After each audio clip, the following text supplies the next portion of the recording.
Hello dear students, मैं संतोष कुमार शर्मा आप सभी का स्वागत करता हूं आपके अपने YouTube channel CDC 10th hub में। आज मैं फिर से बिहार बोर्ड के जो प्रीवियस ईयर क्वेश्चन है उसको लेकर के आया हूं। इससे पहले इसका पार्ट 1 बना चुके हैं जिसमें 20 क्वेश्चंस को कर चुके हैं हम लोग। आज इसमें 21 से लेकर के 40 तक करेंगे। अगर आप इस वीडियो को देख रहे हैं तो इस चैनल को सब्सक्राइब करें, बेल आइकन को दबाएं ताकि इसी तरह के वीडियो आप लोगों के लिए हम लेकर के आते रहें। तो बिना समय गंवाए क्वेश्चन को शुरू करते हैं। क्वेश्चन नंबर 21 है कि त्रिभुज का क्षेत्रफल वर्ग इकाई में जिसके शीर्ष दे रखा है ना, -4 0 0 3 0 0। ठीक है, तो ध्यान दीजिएगा, इसमें कह रहा है कि क्षेत्रफल निकालने के लिए त्रिभुज का क्षेत्रफल निकालना है हमको। तो x1 बराबर -4 है, x2 बराबर 0 है और x3 बराबर भी 0 है। y1 बराबर 0, y2 बराबर 3 और y3 बराबर 0 है। ठीक है, तो त्रिभुज के क्षेत्रफल की बात करें तो त्रिभुज का क्षेत्रफल होता है 1/2 x1 y2 minus y3 plus x2 y3 minus y1 plus x3 y1 minus y2। ये इसका फॉर्मूला होता है।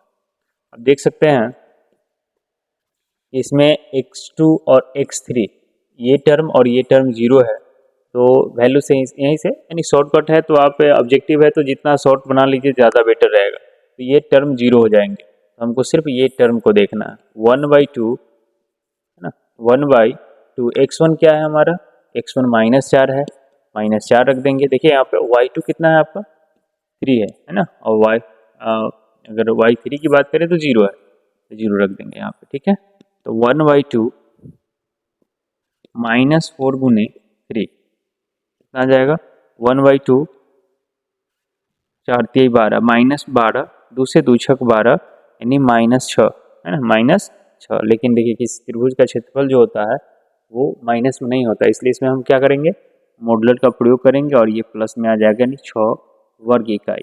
6 वर्ग इकाई इसका राइट आंसर हो जाएगा। ठीक है, 6 वर्ग इकाई इसका राइट आंसर हो जाएगा, यानी ऑप्शन नंबर ए जो है आपका राइट है। चलिए बढ़ते हैं क्वेश्चन नंबर 22 की तरफ। क्वेश्चन नंबर 22 है कि सभी समबाहु त्रिभुज होते हैं। तो समबाहु त्रिभुज सर्वांगसम भी होते हैं और समरूप भी होते हैं, तो इसका राइट आंसर हो जाएगा ए और बी दोनों, ये राइट आंसर है। ठीक है, चलिए आगे बढ़ते हैं।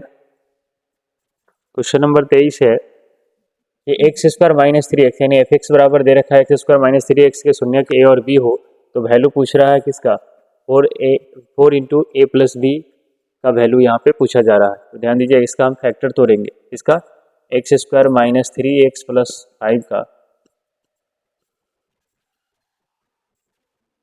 सॉरी यहाँ पे जो है फैक्टर नहीं तोड़ेंगे, ध्यान दीजिएगा।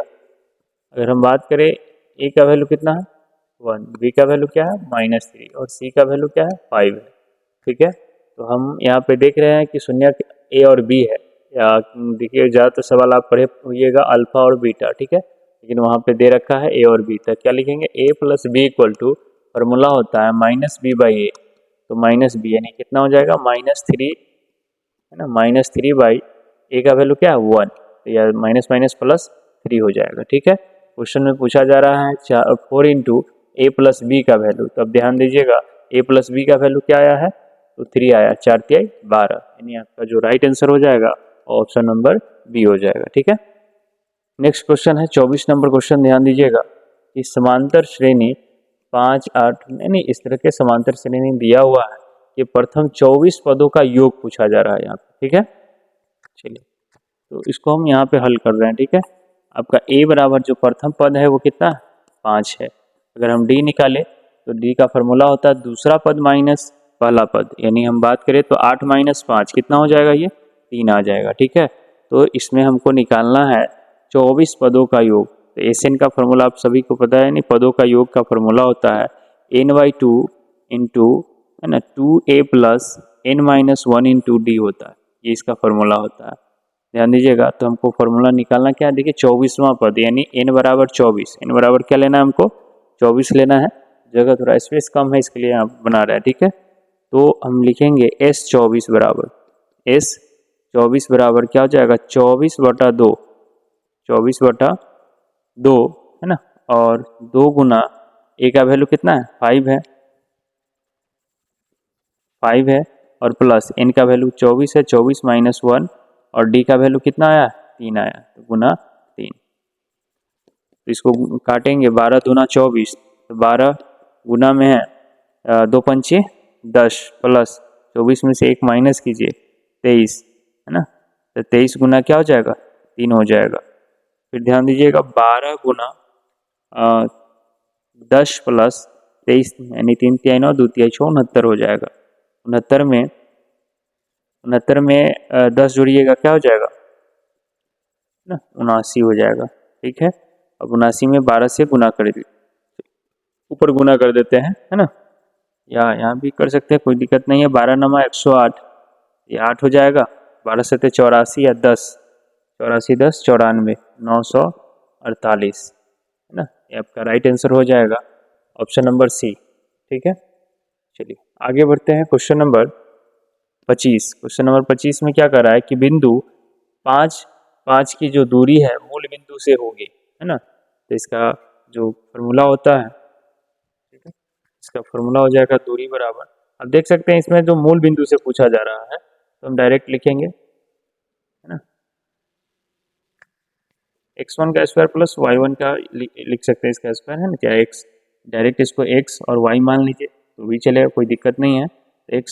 x का स्क्वायर y का स्क्वायर ध्यान दीजिएगा, तो क्या हो जाएगा 5 का स्क्वायर प्लस 5 का स्क्वायर कितना हो जाएगा 50, 25 प्लस 25 है ना, यानी आ जाएगा ये 50, तो 50 25 दूना 50 यानी 5√2 हो जाएगा। 5 रूट कितना हो जाएगा 2, इसका राइट आंसर हो जाएगा, यानी ऑप्शन नंबर सी जो है आपका राइट आंसर।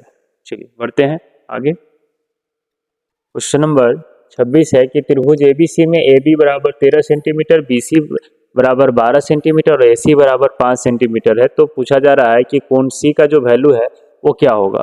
अब देख सकते हैं यहाँ पे हम एक त्रिभुज बनाते हैं है ना, एक त्रिभुज बना लेते हैं। यहाँ पे देखिए त्रिभुज यानी समकोण त्रिभुज में क्या होता है कि जो सबसे बड़ी भुजा होता है वही कर्ण होता है, तो बड़ी भुजा कितना है 13 सेंटीमीटर है, और इसका नाम हम रख देंगे AB, क्योंकि यहाँ पे दे रखा है AB बराबर कितना 13 सेंटीमीटर, तो AB बराबर 13 सेंटीमीटर है, तो यहाँ हम क्या लिखेंगे C लिखेंगे, क्या लिखेंगे C। तो BC कितना है 12 सेंटीमीटर और ये कितना है 5।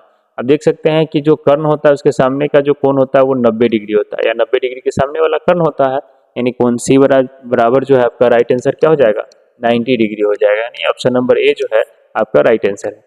चलिए बढ़ते हैं क्वेश्चन नंबर 27 की तरफ। कह रहा है कि बिंदु 6 और 10 में कोटि क्या है ना, तो x अक्ष को भुज y अक्ष को कोटि, आप देख सकते हैं यहाँ पे ये x का वैल्यू है और ये y का वैल्यू है ना, तो इसका जो राइट आंसर हो जाएगा यानी y बराबर 10 है, यानी ऑप्शन नंबर बी आपका राइट आंसर है, 10 हो जाएगा इसका। ठीक है, आगे बढ़ते हैं।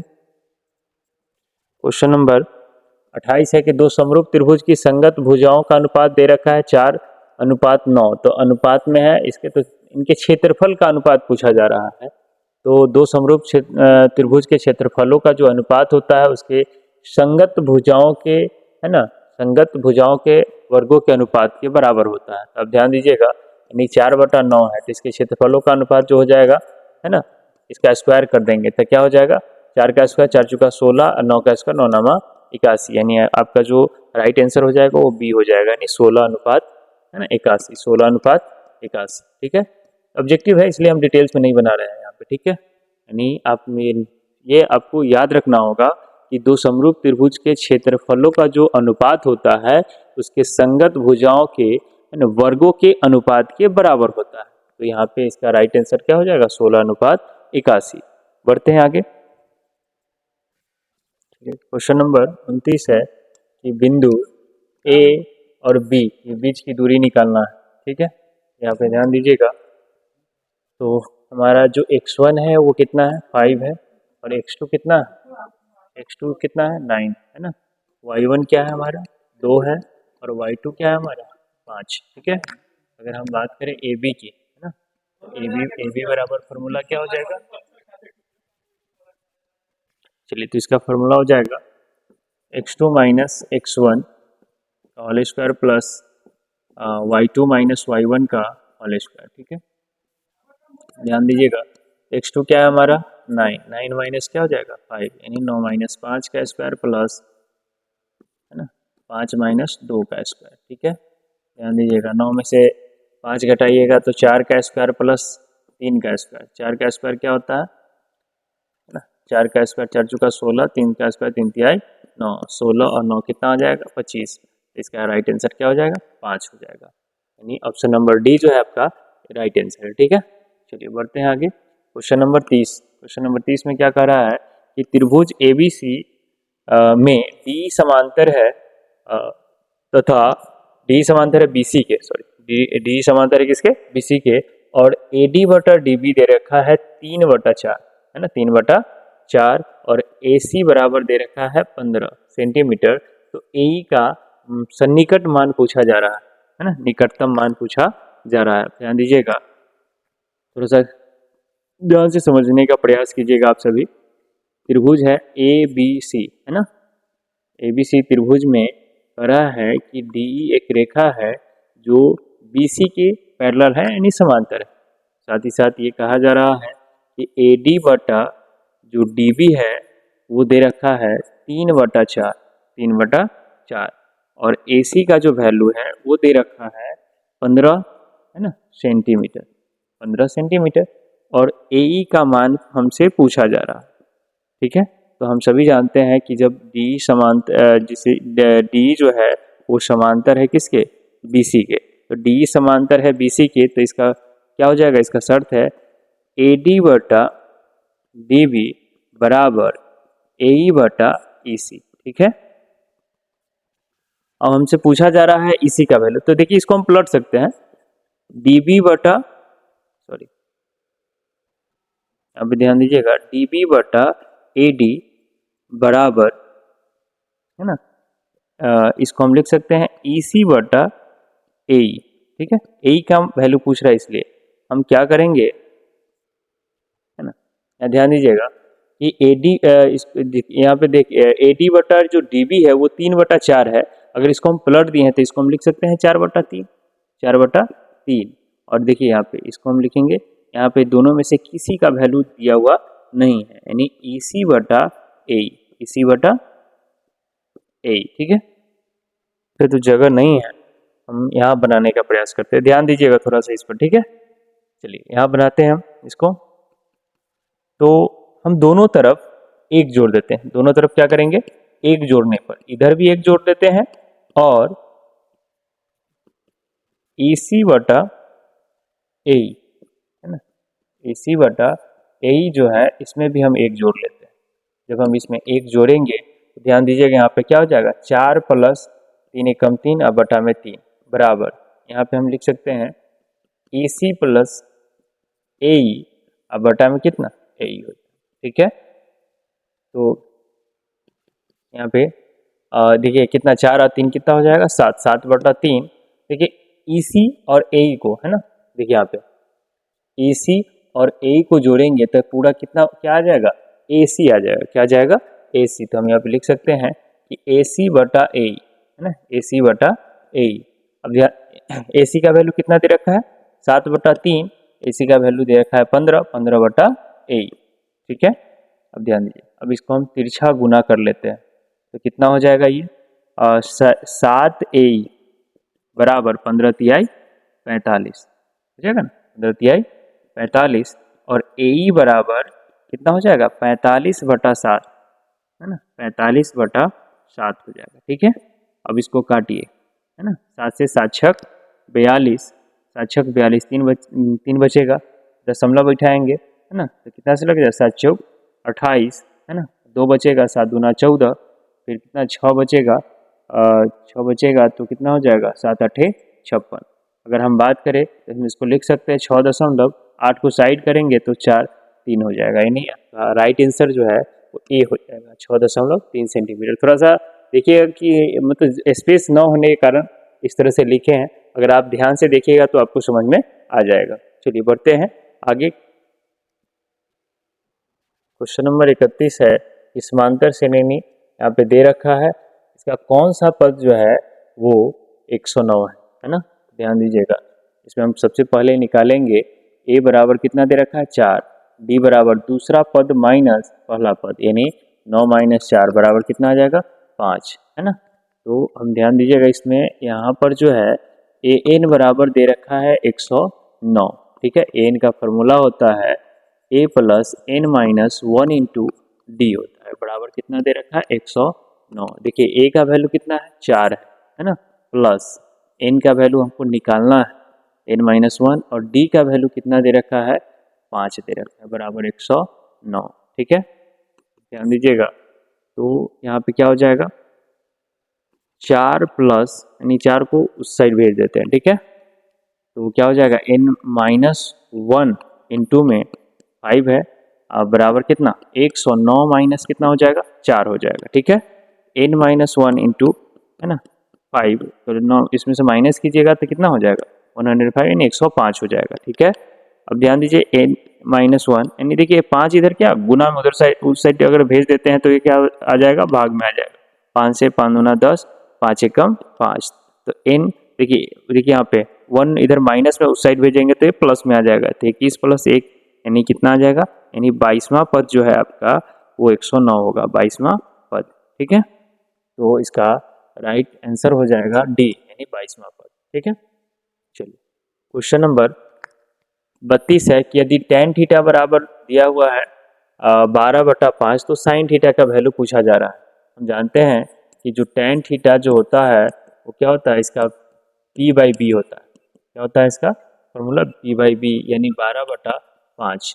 अब ध्यान दीजिएगा, इसमें हम अनुपात की इकाई को नहीं मानेंगे, है ना, मतलब लिखेंगे नहीं, ऐसे ही ऑब्जेक्टिव है तो हमको ऐसे ही सॉल्व कर लेते हैं। तो हमको साइन थीटा का वैल्यू निकालने के लिए एच का वैल्यू चाहिए। एच का वैल्यू क्या होता है, यानी हाइपोटेनस क्या होता है p का स्क्वायर प्लस b का स्क्वायर, ठीक है। अब ध्यान दीजिएगा p कितना है 12 का स्क्वायर प्लस 5 का स्क्वायर कीजिए, तो 12 का स्क्वायर कितना हो जाएगा 144, और 5 का स्क्वायर 25, है ना। जब इसको जोड़िएगा तो कितना आ जाएगा 169, जो कि 13 का स्क्वायर होता है, तो 13 आ जाएगा, ठीक है। कितना आ जाएगा 13। अब ध्यान दीजिएगा साइन थीटा का जो वैल्यू होता है वो क्या हो जाएगा यहाँ पे, है ना, साइन थीटा बराबर होता है p/h, तो p का वैल्यू कितना है, तो p का वैल्यू यहाँ पे 12 है और h का वैल्यू कितना आया 13, तो 12/13 इसका राइट आंसर हो जाएंगे, यानी ऑप्शन नंबर ए जो है आपका राइट है, ठीक है। चलिए बढ़ते हैं आगे। क्वेश्चन नंबर 33 है, ए और बी दो बिंदु दे रखा है, कह रहा है क्वेश्चन में कि इसको मिलाने वाली रेखाखंड का मध्य बिंदु, है ना। देखिए यहाँ पे मध्य बिंदु, यानी सबसे पहले हम क्या करेंगे x1 बराबर लिख लेते हैं -7 है, और x2 बराबर कितना है 4 है, ठीक है। और y1 बराबर कितना दे रखा है 5, और y2 बराबर कितना दे रखा है 2, ठीक है। अब ध्यान दीजिएगा, अगर हम बात करें इसके मध्य बिंदु का, है ना, मध्य बिंदु, तो मध्य बिंदु का जो फॉर्मूला होता है वो x1 प्लस x2, है ना, बटा में 2 हो जाएगा, और y1 प्लस y2 बटा में कितना हो जाएगा 2 हो जाएगा। ध्यान दीजिएगा x1 क्या है -7 है, x2 क्या है ना +4 हो जाएगा, बटा में कितना 2, है ना। देखिए y1 क्या है 5 है, y2 क्या है 2 है, बटा में कितना हो जाएगा 2 हो जाएगा, ठीक है। ध्यान दीजिए कितना होगा प्लस माइनस माइनस, तो कितना हो जाएगा ये -3 बटा में 2, और 5 2 7, 7 बटा में 2 हो जाएगा, -3 बटा 2 और 7 बटा 2 इसका राइट आंसर हो जाएगा ना, ऑप्शन नंबर बी जो है आपका राइट है। चलिए आगे बढ़ते हैं।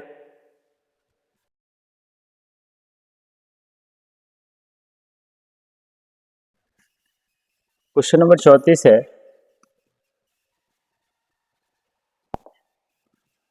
34 है कि यदि सूर्य की ऊंचाई 60 डिग्री है तब 30 मीटर की लंबी छाया को बनाने वाली उदग्र मीनार की ऊंचाई क्या होगी। ध्यान दीजिएगा यहाँ पे एक त्रिभुज बनाते हैं, है ना, ए बी सी, क्या है ए बी सी।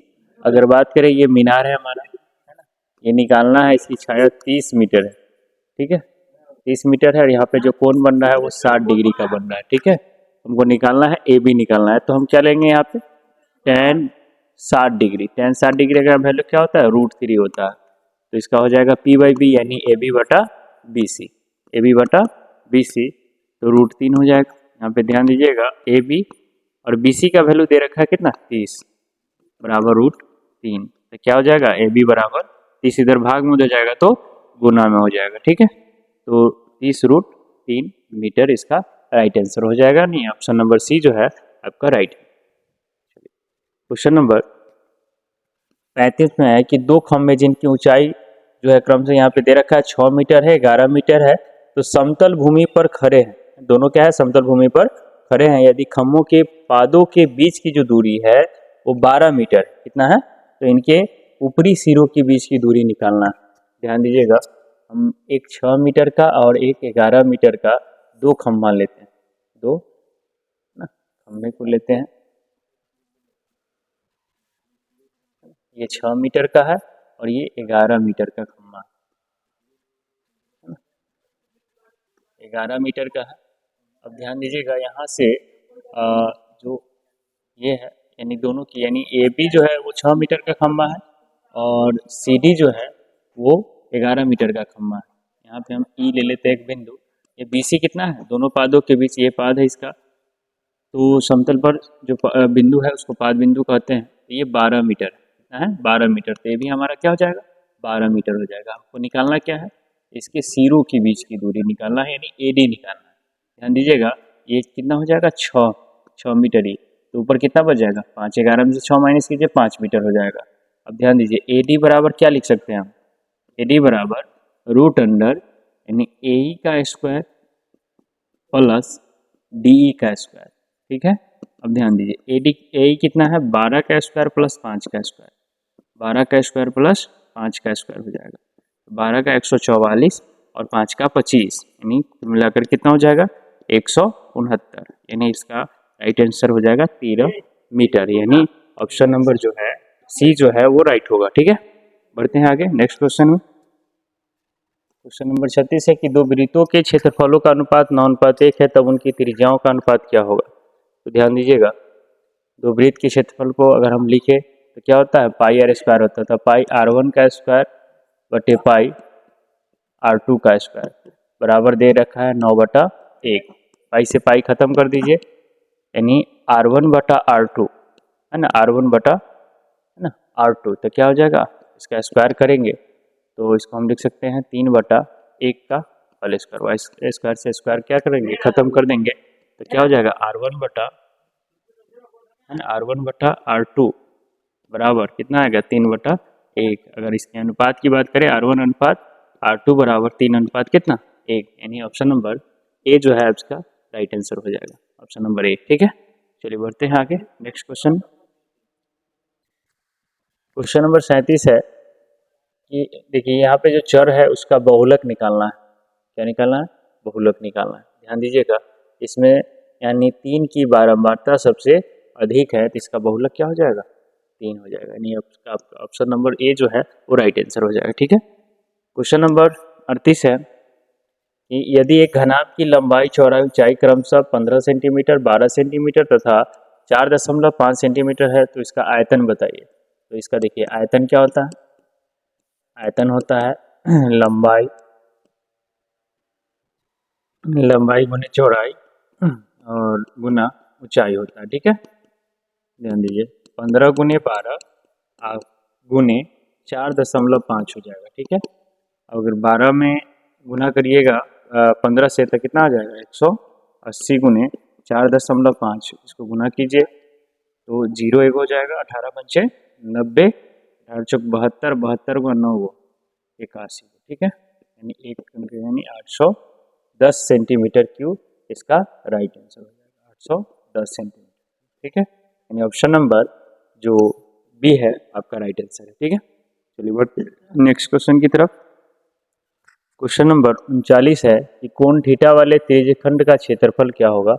तो त्रिज्यखंड का क्षेत्रफल होता है थीटा बटे 360 पाई आर स्क्वायर, ठीक है, पाई आर स्क्वायर। तो देखिए इसमें यहाँ का अगर हम बात करें तो इसको जैसे ही काटिएगा 2 से, तो कितना हो जाएगा, 360 हो जाएगा, यानी थीटा बटे कितना आ जाएगा, 360 पाई आर स्क्वायर, यानी आपका ऑप्शन नंबर सी जो है वो राइट आंसर होगा। देखिए थोड़ा सा घुमाने के लिए इस तरह का ऑप्शन दे रखा है, ठीक है। क्वेश्चन नंबर 40 है, क्वेश्चन नंबर 40 है ना, देखिए साइन माइनस ए और 1 माइनस ए और इनटू में साइन 1 प्लस ए, इसका हो जाएगा। देखिए ए माइनस बी ए प्लस बी, फॉर्मूला क्या होता है, ए स्क्वायर माइनस बी स्क्वायर होता है। ठीक है, ए स्क्वायर माइनस बी स्क्वायर, तो क्या हो जाएगा, 1 माइनस साइन स्क्वायर ए, किसके बराबर होता है, ये कॉस स्क्वायर ए के बराबर होता है। ठीक है, यानी आपका ऑप्शन नंबर बी जो है इसका राइट आंसर हो जाएगा। चलिए इसी के साथ वीडियो सेशन को समाप्त करते हैं। वीडियो को लाइक और शेयर करें, चैनल को सब्सक्राइब करें, बेल आइकन को दबाएं। तब तक के लिए धन्यवाद।